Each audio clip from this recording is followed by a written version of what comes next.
تعالى اقول لك تخزني ورق العنب ازاي ويطلع معاكي كده كأنك لسه شارياه، يقعد معاكي كمان في الفريزر من السنة للسنة. هنخزنه بطريقة سهلة وبسيطة، وهو ده احلى وقت نخزن فيه ورق العنب.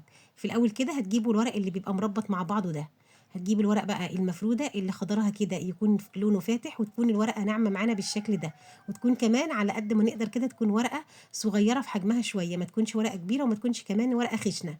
هنجيب الورق اللي احنا شايفينه مع بعض ده، وما يكونش كمان بقى فيه اي كده فتحات او مخرم كده من اي حاجه، ويكون كمان ما فيهوش اي حروق من الشمس ولا اي حاجه. تعالوا بينا بقى نشوف هنعمله ازاي. بس يلا بينا نسمي الله ونصلي على الرسول عليه الصلاه والسلام. تعالوا بينا بقى نبدا الطريقه السهله البسيطه بتاعتنا اللي هتطلع ورق العنب معانا حلو جدا. هفك بقى الربطه كده زي ما انتم شايفين، وهجيب بقى مقص او سكينه، وهبدا اقطع كده العنقود من اخر الورقه. شايفين؟ هنقطع كده العنقود بالشكل اللي احنا شايفينه ده، والورقه بتاعتنا هتبقى جميله زي ما احنا شايفينها كده في ايدي. هجيب بقى صينيه واحطها كده جنبي، وابدا ارص الورق بتاعي اللي انا هطلع منه كده العناقيد، هرصه كده على الصينيه. بس قبل ما ارص الورق هجيب كده منديل او منديلين، وهبدا كده امسح التراب اللي بيبقى موجود على الورقه. احنا مش هنغسل الورق خالص ولا هنبله باي ميه نهائي، احنا هنشيله كده زي ما هو، ولما نيجي بقى نطلعه هنشطفه كده شطفه بسيطه قبل ما نحطه في الميه المغليه. شايفين انا قطعت كده العنقود من الورقه التانية، وهمسحها برضو كده بمنديل، وهرصها برضو بنفس الطريقه. الورق الكبير هنحطه كده كله فوق بعضه، والورق الصغير هنحطه كمان كله فوق بعضه. لما تيجوا بقى تطلعوا الورق ده من الفريزر ما تسيبوهوش يفك ابدا. هتجيبوا كده وتكونوا محضرين ميه بتغلي على النار، هتضيفوا فيها بقى معلقتين كبار من الزيت وعصير نص ليمونه، وهتنزلوا بقى بالورق كده بعد ما تشطفوه شطفه كده وهو في قلب بعضه كده ومتلج. لازم نشطفه شطفه قبل ما نحطه في الميه. شايفين؟ بمنتهى السهولة هيتسلق معانا بقى وهيطلع حلو جدا. دي الورقة التالتة اللي انا برضو كده شلت منها العنقود، وطبعا العناقيد دي مش هنرميها ابدا، هنشيلها برضو كده وهنحطها كده تحت المحشي واحنا بنعمله، او تحت ورق العنب عشان يدي كده مزازة وطعم حلو جدا. شايفين؟ هنا بقى ممكن نشيل كده العنقود بايدي في منتهى السهولة، بيتشال كده بايدينا في منتهى السهولة، ما بياخدش معانا وقت خالص. ولو حتى جبتي كمية كده اقعدي وانت وولادك كده مع بعض شيلوا كده العناقيد وهتلاقوه خلص معاكم على طول. شايفين؟ هنخلص كده كل الكمية بنفس الطريقة.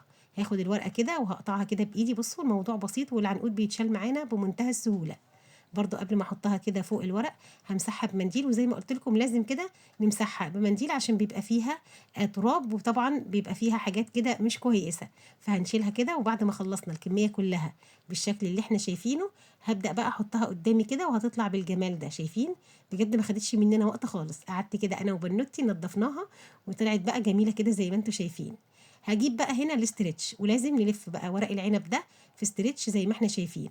ما ينفعش ابدا نحطه في اكياس تلاجة او نحطه في اي حاجه، لانه اول ما هيتحط في الفريزر وينشف من التلج طبعا هيتكسر معانا على طول وهو جوه اكياس التلاجة. انا عملته قبل كده في اكياس التلاجة وبجد ما قعدش معايا حاجه خالص، وطلعته متفتفت خالص. هبدا كده احط بقى كميه ورق العنب اللي انا عايزاها او اللي انا هستعملها جوه كده الاسترتش، وهلف كويس جدا باحكام. شايفين؟ انا وانا بلف كده بتك على الاسترتش وبقفله كده من الناحيتين زي ما احنا شايفين مع بعض. لفيت خلاص كده الورق بتاعي، وهبدأ كده اجيب سكينة وهقطع كده الورق، وهبدأ بقى اقفله كويس جدا كده باحكام من الناحيتين بالشكل اللي احنا شايفينه ده. هيقفل معانا بكل سهولة. حلو جدا. عملنا كده اول لفة وطلعت بقى في منتهى الجمال. شايفين؟ حلوة جدا. تعالوا نعمل واحدة كمان.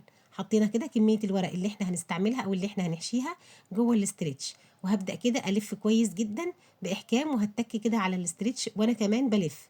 هقفلها كمان كويس جدا كده من الناحيتين، وهحاول كده اخرج الهواء وانا بلف ورق العنب. خلاص كده لفيت اللفة بتاعتي. هبدأ برضو اجيب السكينة وهقطع كده الاسترتش بنفس الطريقة. هقفل برضو الجنبين كويس جدا كده على بعض، وزي ما قلت لكم هيقفلوا معايا بكل سهولة. هنقفل دي بس كده كويس الاول ونلفها كويس، وبعدين بقى هنقفل الاسترتش بقى زي ما احنا شايفين بالسهولة دي. خلاص كده بقى هنخلص كل الكمية بنفس الطريقة، وهتطلع معانا حلوة جدا. شايفين؟ بجد خطير، شكله حلو جدا. زي ما قلت لكم هيقعد معاكم من السنة للسنة، وهيطلع كأنك لسه شارياه. هنا خلاص كنت خلصت كل الكمية بتاعتي، وحتى كمان العناقيد لفيتها برضو عشان زي ما قلت لكم هنحتاج كده نفرشها في الحلة من تحت. خلاص بصوا بقى الجمال، بجد خطير. هاتوه دلوقتي وخزنوه، بجد هيطلع حلو جدا. الطريقة سهلة وبسيطة، جربوها وما تنسوش بقى تعملوا للفيديو لايك وشير.